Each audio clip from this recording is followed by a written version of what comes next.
So hi guys, welcome sa aking channel, Shibu JRP.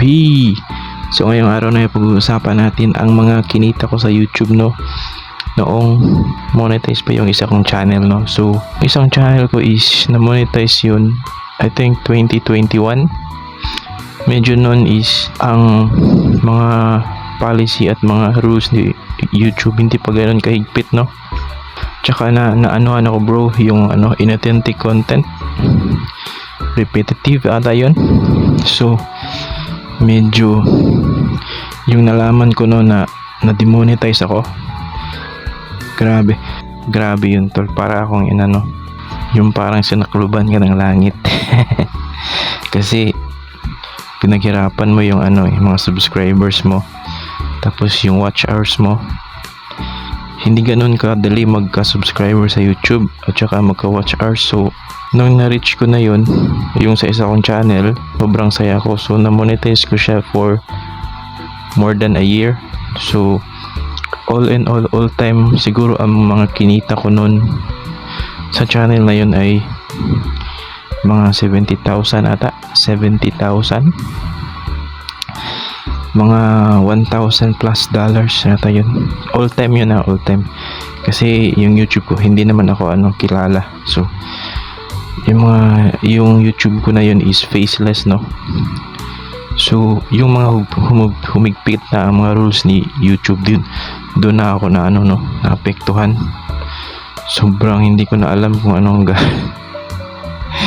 hindi ko na alam hanggang sa na-delete ko yung channel na yun. Kasi hindi ko na talaga kaya gumawa ako nitong bago pinapakita ko na ang mukha ko.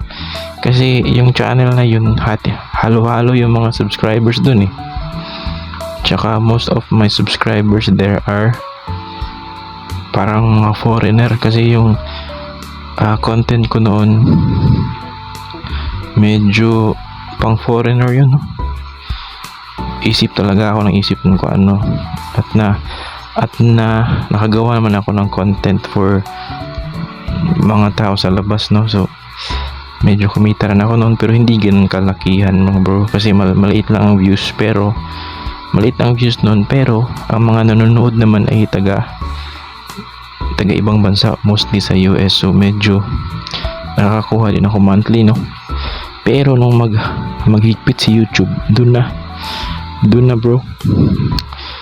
So ngayon parang hindi ko na yun mamonetize. So dinilit ko na lang ito. Gumawa ako ng ipinapakita ang mukha ko. Tsaka 9 subscribers pa ako ngayon So medyo grinding na. Hindi ko alam kung makakuha ko ba yung watch hours. So medyo kumita na naman din ako sa YouTube. Hindi ko yun. Kumita na din ako sa past mga 70,000. All time yun for a year, more than a year. So yun lang mga bro share ko lang. Next video ulit.